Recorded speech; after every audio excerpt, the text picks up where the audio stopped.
जों दिनै बड'लेण्ड टेरिटरियेल काउन्सिलनि जायनाखि फरेस्टनि काउन्सिल हेड अफ द डिपार्टमेन्ट बेनाव जों दिनै मोनसे फल अफ एक्सननि थाखाय मेम'रेन्डाम फैदों। फल अफ एक्सना जाहैबाय बिथाङा जोंनो दाखालि 22 तारिखखालि 22 एप्रिलखालि मोनसे स्टिकनि कपि जोंनो हरदों। बे स्टिकआ जाहैबाय बे फरेस्टआव इसेबां इलिगेल भाबै हाबनानै थानाय एनक्ल'जारफोर दङ बेखौ होखारनो थाखाय बिथाङा बिटिसिनि प्रिन्सिपाल सेक्रेटारि स्टिक लिरदों, होखारगोन होननानै बिथांमोना बुंदों। दा गतिके बे स्टिकखौ लानानै जों दिनै बिथांखौ आरो जोङो मोनसे धन्यबाद ग्रेटिटिउड होनाय जाबाय जोंनि तरफनिफ्राय। नोंथाङा जे जोंनि स्टिकखौ लानानै जों दाबि खालामनायखौ लानानै नोंथाङा एक्सन लानो नागिरदों बेनि थाखाय नोंथांखौ धन्यबाद आरो फल अफ एक्सनखौ लानांगौ बिनि मेम'रेन्डाम आरो नोंथांमोना मोनसे टाइम बाउन्ड मोनसे माने पलिसि लानांगौ, टाइम बाउन्ड पलिसि। आरो जों बे इनक्रोचमेन्टफोरखौ जों दोननो नाङा, होखारनांगौ। जों बेखौ जोङो दाबि खालामबाय थादों आरो थांनाय जायनाखि 17 तारिख एप्रिलाव रुनिखाता फरेस्ट अफिसखौ गाग्लोबनानै फरेस्ट अफिसनिफ्राय अस्त्र शस्त्र लुटपाट खालामनाय, बे जायगायाव माने मटर गारि बुख्रुबनाय, माने फरेस्ट फर्स पुलिस फर्स बेनि सायाव हामला खालामनाय, बेफोर गिलु-बालु मोनसे आक्रमण बियो। बे आक्रमणनि स्टाइला खिन्थु साधारन स्टाइल नङा। बे आक्रमण खालामग्राफ्रा पाब्लिकआनो साधारन मानसियानो खालामदोंब्लाबो खिन्थु बे नेचार अफ माने एटाक, बे नेचार अफ एटाकआ एक्चुवेलि जों जेराव बाहेरायाव जों नुयो मावबादि आक्रमण, बेबादि आक्रमणनि स्टाइलखौ जों नुयो आरोखि। बेनिखायनो जों बेफोरखौ स्ट्रिक्ट भाबै दमन खालामनांगौ, हमनांगौ, एरेस्ट खालामनांगौ, साजा होनांगौ, जों बेखौ दाबि खालामदों। आरो फरेस्टआव इसेबां इलिगेल भाबै माने बाहेरानिफ्राय फैनानै थाफैनाय दङ बिसोरखौबो उच्चेद खालामनांगौ, जों बेखौ दाबि खालामदों। दिनै गोबां माने जोंनि हाग्रायाव ओरै सोनाब संकस दैनिफ्राय सानजा मानास दैसिम बेयाव गोबां माने असिनाखि मानसिफोर हाबनानै दंफैयो, जायफ्रा जोंनि जायगानि मानसिजों गोरोबा, भाषाबो एखे नङा, बिसोर हिन्दी रायज्लायग्रा। बेनिखायनो बिसोरबादि मानसिया जोंनि जायगायाव माबोरै थाफैखो बे मोनसे गिदिर कुइसन। आरो दिनै बिसोरबादि थानायनि थाखायनो दिनै जोंनि जायगायाव सावथालजों बर'जों सब समाय बुलाय होनो थाखाय बिसोरो थुलुंगा होबाय थायो, एरना होबाय थायो, जाय फलाय गाज्रि घटना जायो। थांनाय 12 तारिख जानुवारियाव सिखना जोहोलावखौ बुथारबाय बै आवदां बाजार खाथियाव। बेथ' मारात्मक घटना। बे एखेबारे गिलु-बालु आक्रमण। बे थागिबि फिसा बर' फिसाखौ गावनि जायगायावनो बाहेरा मानसिया फैनानै बुथारफैनाय, खिन्थु आसरित, बेथ' खोब गोरलै बाथ्रा नङा। बेफोरखौ जों नायनानै बे जायनाखि दसि मानसिफोरखौ हमनांगौ, एरेस्ट खालामनांगौ। आरो बिसोरनि गुदियावनो दं बे माने जोंनि बेरेखा थुना होग्रा, बेफोरखौ जों हमनांगौ, बेखौ दाबि खालामदों। आरो दिनै जों मिथिनायाव जायगानि मानसिफ्रा जेरै जों खोन्थाबाय थायो, बे हाग्रा ओनसोलनि खाथि मानसिफ्रा बे हाग्रा ओनसोलाव सिलाय लायै लायै माने गिलु-बालु अस्त्र लानानै गिदिंनाय हिनजाव हौवा माने लोगो मोनो, बे बाथ्राखौ जोंनि सिगाङाव खोन्थादों। आरो बेखौ मावबादि होननानै मानसिफ्रा सन्देह खालामदों। आरो जागोन बे नंखायबो नङा। मानोना थांनाय 23 तारिख जायनाखि अक्ट'बर 2025 बेयाव सालाकाटि क'क्राझार रेलवे ट्रेकआव जि बमा होदोंमोन, बे बमा होनायाव मावबादिखौनो होदों होननानै पुलिसआ बुंदों। आरो मावबादिया सासे गावथारजादों। आरो गोबां मावबादिया पुलिस रेड खालामना खारना गदों होननानै पुलिसआ बुंदों। दा गथिखे बे मावबादि दङ होनना बुंनाया बे जोङो आं बुंनाय बा जोंनि टिमआ बुंनायनि बाथ्रा नङा। मावबादि दं होननाय बाथ्रा बे पुलिसफोरनिनो बुंनाय। पुलिसआ बुंदों मावबादि दं, गोबां मावबादि खारना गदों। दा बेखायनो जायफोरा बे हाग्रा ओनसोलाव सिलाय बाननानै थानाय, सिलाय लानानै गिदिंनाय नुदों, खोन्थादों, बिसोरखौ मावबादि होननानै बयबो मानसिया सन्देह खालामदों। बेखायनो जों गभर्नमेन्टखौ जों माने रिकुवेस्ट खालामदों, खावलायदों, जाहाथे जेसेबां बे हाग्रा ओनसोलाव हाबनानै दं अस्त्र लानाय, बिसोरखौ हमनांगौ, बिसोरखौ माने एरेस्ट खालामनांगौ। आरो जेब्लासिम बिसोरखौ हमनो हाया, जेब्लासिम बिसोरखौ माने जों बे जायगानिफ्राय फोजोबनो हाया, अब्लासिम बे जायगायाव सान्थि गोजोना फैनाय नङा जों सानो।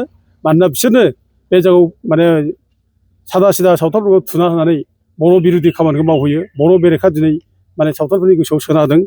जोंहा सावथालजों बर'जों खुनु क्लेश जानाय बाथ्रा थानो नाङा। सावथाल बर' बे जायगायाव जों जि समनिफ्राय दङ, खोब माने मिला प्रिति जों दङ, अनलायनानै जों दङ। दा बे मिला प्रिति अनलायनाय बे परिबेस जों लाफिननांगोन। खिन्थु जेब्लासिम बे उग्रबादि मानसिफोर थागोन बिसोरनि गेजेराव, बे उग्रबादि मानसिफ्रा बिसोरखौ थुलुंगा होबाय थागोन जोंनि बेरेखा खामानि मावनो थाखाय। आरो बिसोरनो जोंनि गेजेराव क्लेसिं लाबोबाय थागोन। बेखायनो जों गभर्नमेन्टखौ जोङो माने खावलायदों, जाहाथे गभर्नमेन्टआ बिसोरखौ हमो, बिसोरखौ एरेस्ट खालामो। आरो फरेस्ट ओनसोलाव जायफ्रा इलिगेल भाबै हाबनानै दं, बाहेरनिफ्राय फैनाय, बिसोर जाहाथे उच्चेद खालामो, जों बेखौ दाबि खालामो। आरो बेजों लोगोसे जोङो फरेस्ट डिपार्टमेन्टखौ जोङो खावलायदों, फरेस्ट डिपार्टमेन्टआ जाहाथे स्ट्रंलि एक्सन लायो। आरो जोंनि बि टि सि सरकाराबो जाहाथे फरेस्ट डिपार्टमेन्टखौ मावनायाव जाहाथे बिसोर बिथांमोनाबो हेल्प होयो, बिथांमोनाबो माने सहाय खालामो। आरो इभिकसन खालामनायाव बिथांमोना डाइरेक्ट माने फरेस्ट डिपार्टमेन्टखौ थोंजों जाहाथे बिथोन होयो, जों बेखौनो बिटिसि सरकारखौबो जों खावलायो। गाहायै मोननै हारिया पलिटिकेल माइलेज नागिरो पलिटिकेल पार्टिफ्रा थांनाय सरकारावबो जों नुबाय दा नैबे सरकारावबो मा जायो मिथिला नोंथाङा माबायदि बुंगोन बिथांमोनखौ मा बुंगोन? पलिटिकेल माइलेज लानो नाङा दा जों बिराद जथेस्थ' जाबाय शिक्षा जों मोनबाय थांनाय माने 22 तारिखआव जायनाखि सिखोना जोहोलावखौ गावथारबाय बुथारबाय बेथ' कम्प्रमाइज जानाय बाथ्रा नङा गिलु-बालु घटना बेबायदि घटनाथ' अनेक जागोन सोरनावबा जागोन सोरबा बिदि बुथारबावगोन गथिखे जों बेबायदि बुथारग्रा मानसिजों जों माने एथ' माने नोरोम जानो फालाय बेखौ जोंथ' साजा होथारनांगोन। ओमफ्राय बिनि बादै नोङो थांनाय जायनाखि 17 तारिखनि एप्रिलाव जानाय घटना जाबाय दा बे हिसाबै बेफोरथ' गोरलै बाथ्रा नङा दा बेखौथ' पलिटिकेल माइलेज लानो नागिरलायोब्ला जों जाथिया जोबगोन हारिया जोबगोन। पलिटिकेल लिडारफ्रा लिडार जानो थाखाय माइलेज लानोसै लिडार जानोसै गिदिर जानोसै पजिसन मोनसे लानोसै सोरबा बिदिनो माने MLA जागोन मन्थ्रि जागोन सोरबा EM जागोन बायदिसिना माने बिबान लाना थागोन खिन्थु बे गोरिब गुन्द्रानि अबस्था मा जागोन जों जुदि दानिफ्राय जुदि माने सजाग जायाब्ला जों दानिफ्राय जुदि गोख्रों जुदि मोनसे थांखियाव फैयाब्ला जों सानना ला जों बुंनो हायो कयेक बोसोरनि उनाव बे बर' जाथिया जोबनायनि लामायाव फैबाय बर' जाथिया थांनानै थानाय नंला आरोखि आरो जों दानो जायगा जायगा थांब्ला गिलुं गिलुं थानो गोनां जायो जों गिलुं गिलुं थानो गोनां जायो गिलुं गिलुं थायो जों मानसिफ्रा दाबो जायगा जायगा जोंनि मानसिया डिउटिनानै थायो मोना मोना उन्दुनो हाया गथ' गथायफोरखौ माने दस्रा सेफटि जायगायाव दोनहैलायनानै माने डिउटि नेयो दा बे रोखोम पर्यायसिम फैनायनि उनाव जों जुदि दाबो पलिटिकेल माइलेज लानो नागिरदोंब्ला बे सिमां जागोन बिनि पलिटिकेल लाबा नागिरनाया रायजोफ्रा दा बेखौ सुखुनाय नङा रायजोफ्रा मोजां मोनाखै दा बयबो एकगद जादों दा नैबे घटनानि उनाव होखारनांगौ बेयाव बयबो एकगद दं दा बेयाव पलिटिकेल माइलेज लानायनि बाथ्रा नङा। आरो लोगोसे आं बेखौनो बुङो दा बर'फोरखौ आं बुंनो लुबैदों बर'फोर आं खावलायनो लुबैदों बर'फ्रा गिनो नाङा दागि रावबो गिनो मोना आयेना जोंनो माने जथेस्थ' पावार हरदों आयेना जोंनिजों लोगोआव दं आयेनखौ जों बाहायनांगौ जों आयेनखौ जों आखायाव लानो नाङा आयेनखौ आखायाव लानानै सोरखौबा सिगि सग' खालामनाय सोरखौबा माने सोरनिबा सायाव हामला खालामनाय बेखौ डन्ट डु देट जों बेखौ दा खालाम आयेना जोंनि फेभरावनो दं जों आयेनजों खामानि मावलांनि जों गिनो नाङा रायजोफोर दागि आं बेखौ रायजोफोरखौ खावलायो हयथ' गोबां जायगायाव गोबां माने खबर मोननाय गियो आरो निरस्त्र बर' जाथि जेबो गैया सोरखौबा गाग्लोबनायनि जोंहा थांखि गैया सोरखौबा नांनायनि जोंहा थांखि गैया दा बेसै बर'फ्रा जोङो माने गिनो नाङा दुरबल जानो नाङा जों बयबो दङ अनेक घटना जादों जालांबाय बेखौ लानानै जों गिनानै एबसेन्ट थानाय बाथ्रा गैया आरो बेजों लोगोसे जों सावथालफोरखौबो खावलायहरो सावथाल भाइफ्राबो बे जायगायाव जिहेतु दङ बे जायगायाव दंब्ला बिसोर मोजाङै थाथों अनलायनानै थाथों जों मिला मिसा जेरै गोदोनिफ्राय थादों बे रोखोम थाथों बेयाव बर' सावथाल हिंसा जालायनायनि बाथ्रा गैया जोंहा दायआ बे जाहैबाय एनक्ल'जार्स बेजोंसो जाय गाज्रि जायफ्रा जोंनि बेरेखा खामानि मावबाय थायो बेजोंसो जोंहा बिसोरखौ साजा होनायाव सावथाल भाइफ्राबो एकगद जानानै ओंखारबोनांगौ आरो ज' लोगो लानानै खामानि मावलायनायाव जों बेखौसो सावथाल भाइफोरखौ जों खावलायहरो।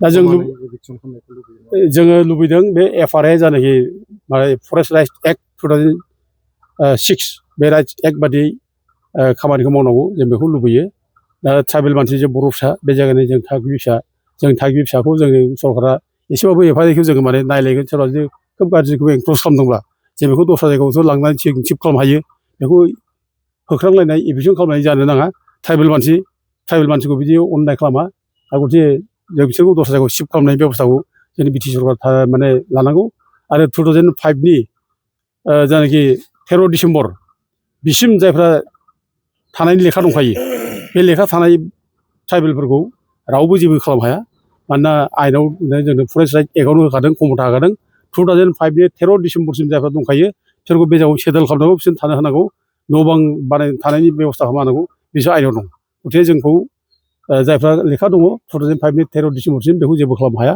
बे थागोन आरो बिनि उल्था जायफ्रा जों सावथालनि बाथ्राखौ बुंदों सावथालफ्रा बे जायगायाव ट्राइबेल नङा बे जायगानि थागिबि नङा बिसोरो जों माने झारखन्डआवसो बिसोरो माने ST जोंनि जायगायाव ST नङा दा ओंखायनो बिसोरो जुदि बे हाग्रायाव थायोब्ला हाग्रायाव दंब्ला बिसोरो माने 13 डिसेम्बर 2005नि मोनथाम जेनेरेसन सिगां थानाय जानांगौ हाग्रायाव मोनसे जेनेरेसनाव 25